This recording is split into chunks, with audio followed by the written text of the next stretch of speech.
কোনো ধোঁয়াশা এখানে কিন্তু সুপ্রিম কোর্ট রাখেনি। স্পষ্ট বলে দেওয়া হয়েছে, যেখানে বলা হয়েছিল not specifically found to be tainted যারা, কেবলমাত্র তারা 31শে ডিসেম্বর পর্যন্ত শিক্ষকতা করার সুযোগ পাবেন। অর্থাৎ যারা টেন্টেড না তারা আর কোনো বেতন পাবেন না, পরবর্তী যে পরীক্ষা নেওয়ার জন্য নির্দেশ দেওয়া হয়েছে সর্বোচ্চ আদালতের তরফ থেকে সেই পরীক্ষা তারা অংশগ্রহণ করতে পারবেন। একেবারে কোনো ধোঁয়াশা কিন্তু কোর্ট রাখেনি।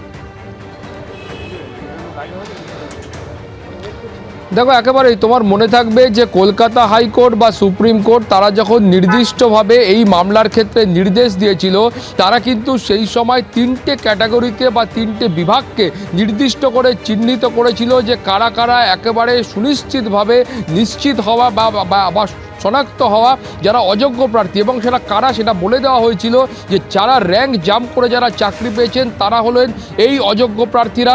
দ্বিতীয়ত, কলকাতা হাইকোর্ট এবং সুপ্রিম কোর্টের তরফ থেকে বলা হয়েছিল যাদের ওএমআর মিসম্যাচ রয়েছে, অর্থাৎ সিবিআই এর তরফ থেকে যে ওএমআর পাওয়া গিয়েছে সেই ওএমআর এবং স্কুল সার্ভিস কমিশনের কাছে যে নম্বর রয়েছে সেই ওএমআর, এই দুটোর মধ্যে যাদের নম্বরের পার্থক্য রয়েছে তারা একেবারে নিশ্চিতভাবে অযোগ্য প্রার্থী।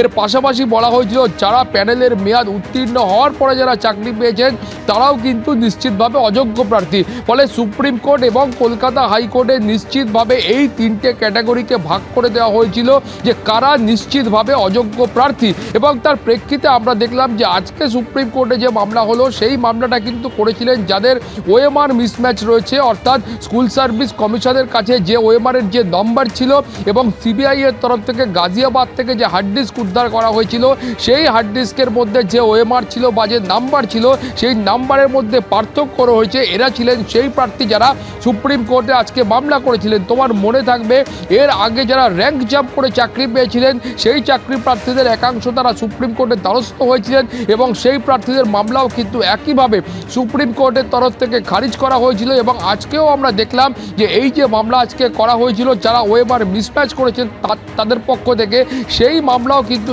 একইভাবে সুপ্রিম কোর্টের তরফ থেকে খারিজ করা হয়েছে। এবং সুপ্রিম কোর্টের স্পষ্ট পর্যবেক্ষণ যে এই মামলাতে বা স্পষ্ট মনোভাব যে এই মামলাতে আপাততভাবে হস্তক্ষেপ করার কোনো প্রয়োজন নেই। তার কারণ হলো একেবারে কলকাতা হাইকোর্ট এবং সুপ্রিম কোর্ট এরা নিশ্চিতভাবে প্রমাণিত হয়েছে যে এরা অযোগ্য প্রার্থী। ফলত এই অযোগ্য প্রার্থীদের নিয়ে সুপ্রিম কোর্টের যে নির্দেশ ছিল সেই নির্দেশই বলবৎ থাকবে। আজকে এই মামলায় মূলত যে আবেদন করা হয়েছিল সেই আবেদনে বলা হয়েছিল যে এপ্রিল মাসের যে বেতন রয়েছে সেই বেতন তারা এখনো পাননি, সেই বেতন দেওয়া হোক এবং তার পাশাপাশি নতুন যে নিয়োগ প্রক্রিয়া বা সিলেকশন প্রসেস সেই নিয়োগ প্রক্রিয়া এদেরকে অংশগ্রহণ করতে দেওয়া হোক। কিন্তু সেই আবেদনেও সুপ্রিম কোর্টের তরফ থেকে আজকে কোনো সাড়া দেওয়া হয়নি এবং সেই আবেদন কিন্তু কার্যত পত্রপাঠ খারিজ করা হয়েছে। একেবারে সৌভিক, তুমি আমাদের সঙ্গে থাকো। দর্শকদের আরেকবার জানিয়ে রাখি, বড় ধাক্কা আজকে যারা অযোগ্য চিহ্নিত অযোগ্য চাকরিহারা তারা সুপ্রিম কোর্টে খেয়েছেন। এই চিহ্নিত অযোগ্য চাকরিহারাদের মামলা দুটো আবেদন করা হয়েছিল, দুটোই কিন্তু আজকে খারিজ করে দিয়েছে সর্বোচ্চ আদালত। স্পষ্ট বলা হয়েছে যে সিবিআই এর উদ্ধার করা ওএমআর এর যে নাম্বার এবং কমিশনের কাছে থাকা নাম্বার তার মধ্যে পার্থক্য রয়েছে, ফলে নতুন নিয়োগ প্রক্রিয়ায় অংশ তারা নিতে পারবেন না। আবেদন মূলত ছিল নতুন নিয়োগ প্রক্রিয়ায় যেন তারা অংশ নিতে পারেন এবং এপ্রিল মাসের বেতন যেন তারা পান। এই জোড়া আবেদন নিয়ে সর্বোচ্চ আদালতে চিহ্নিত অযোগ্য যারা তারা গিয়েছিলেন, কিন্তু স্পষ্ট আজকে খারিজ করে দিয়েছে সর্বোচ্চ আদালত। সর্বোচ্চ আদালতের এইটা বক্তব্য যে মামলার শুনানির সময় আপনারা তো হাজির ছিলেন, নিজেদের অযোগ্য নয় বলে সওয়ালও করেছিলেন। তারপরে কোর্ট অত্যন্ত গুরুত্বপূর্ণ একটা মন্তব্য করছে, যেখানে কোর্ট বলছে যে যারা সংশয়ে ভুগতে চান তারা নতুন নতুন পথে সংশয়ে ভুগবেন, তাদের আবেদনে সাড়া দেওয়ার কোনো কারণ নেই, স্পষ্ট জানাচ্ছে সর্বোচ্চ আদালত।